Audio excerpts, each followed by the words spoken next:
राधे राधे, जय Shri Krishna. Welcome back to my channel. कैसे आप सभी। मैंने कल दूसरी ओई माता की कहानी डाली थी, अब मैं दूसरी कहानी और लेके आ गई ओई माता की। आशा करते हो आप सभी को पसंद आएगी। आइए कथा शुरू करते हैं। कार्तिक मास के कृष्ण पक्ष की अष्टमी तिथि के दिन अहोई अष्टमी व्रत रखा जाता है। हिंदू पंचांग के अनुसार इस वर्ष अहोई अष्टमी व्रत 5 नवंबर 2023 को रविवार के दिन रखा जाएगा। यह व्रत माताओं द्वारा अपनी संतान की तरक्की और दीर्घायु के लिए किया जाता है। अहोई अष्टमी के दिन भगवान शिव और माता पार्वती की विधि विधान से पूजा की जाती है। इस दिन माताएं अपनी संतान के कुशल भविष्य के लिए निर्जला व्रत रखती हैं और तारा दिखने के बाद ही व्रत का पारण करती हैं। जाने व्रत की कथा। इस विधि से व्रत और पूजा अहोई अष्टमी के दिन सुबह उठकर स्नान करें और स्वच्छ कपड़े धारण करें।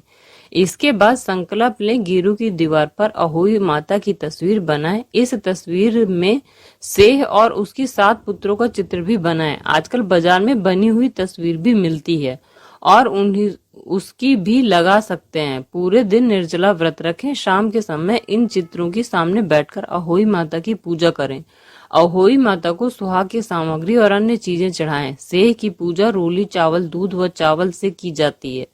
पूजा के दौरान कलश या लोटे में जल भरकर रख लें। पूजा के बाद इस जल को तारे को अर्घ दें या फिर तुलसी पर चढ़ा दें। पूजा के बाद अहोई माता की कथा सुने। पूजा के बाद सास के पैर छुएं और उनका आशीर्वाद लें। आपका व्रत खोलें और अन्य जल ग्रहण करें।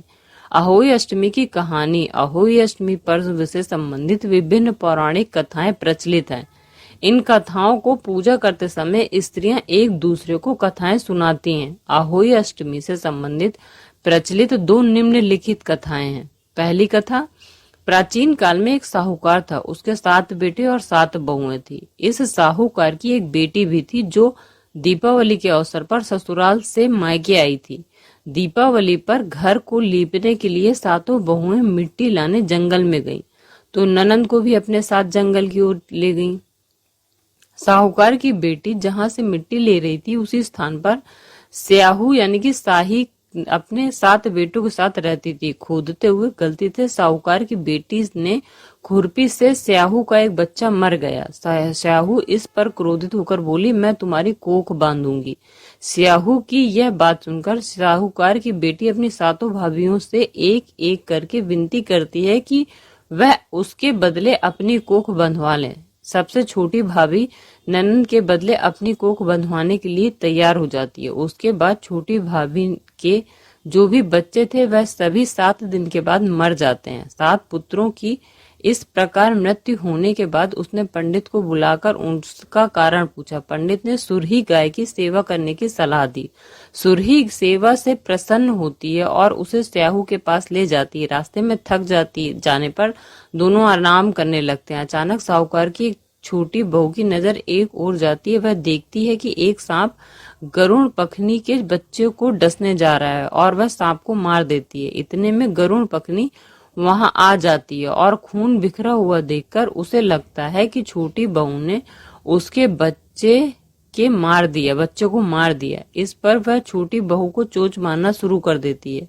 छोटी बहू इस पर कहती है कि उसने तो उसके बच्चे की जान बचाई है। गरुण पखनी इस पर खुश हो जाती है और सुरही सहित उसे स्याहू के पास पहुंचा देती है। स्याहू छोटी बहू की सेवा से प्रसन्न होकर उसे 7 पुत्र और 7 बहुएं होने का आशीर्वाद देती है। स्याहू के आशीर्वाद से छोटी बहू का घर पुत्र और पुत्रों की वधुओं से हरा भरा हो जाता है। अहोई अष्टमी का अर्थ एक प्रकार से यह भी होता है कि जो अनहोनी को होनी बनाना, जैसे साहूकार की छोटी बहू ने कर दिखाया था। कथा दूसरी।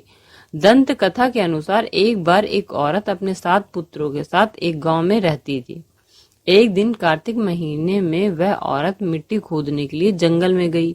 वहां पर उसने गलती से एक पशु के शावक की अपनी कुल्हाड़ी से हत्या कर दी। उस घटना के बाद उस औरत के 7 पुत्र एक के बाद एक मृत्यु को प्राप्त हो गए।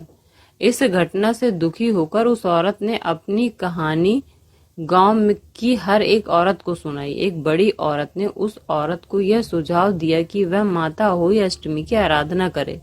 पशु के शावक की सोते हुए हत्या के पश्चात के लिए उस पश्चाताप के लिए उस औरत ने शावक का चित्र बनाया और अहोई माता अहोई अष्टमी के चित्र के साथ रखकर उसकी पूजा करने लगी। उस औरत ने 7 वर्षों तक अहोई अष्टमी का व्रत रखा और आखिर में उसने अपने 7 पुत्र फिर से जीवित हो गए।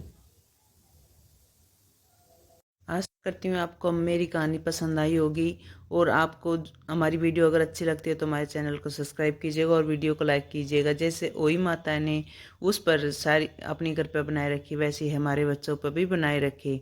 आप सभी को ओई अष्टमी की हार्दिक शुभकामनाएं। जय माता दी। और प्लीज़ आपसे भी रिक्वेस्ट है कि वीडियो को पूरी देखा करें। आप पूरी नहीं देखते तो हमें आगे वीडियो बनाने का मोटिवेशन भी नहीं मिलता, क्योंकि वीडियो चलती नहीं उससे, तो फिर हमें मन भी नहीं करता कि हम वीडियो बनाएं। Please like and subscribe and share ज़रूर कीजिए वीडियो को।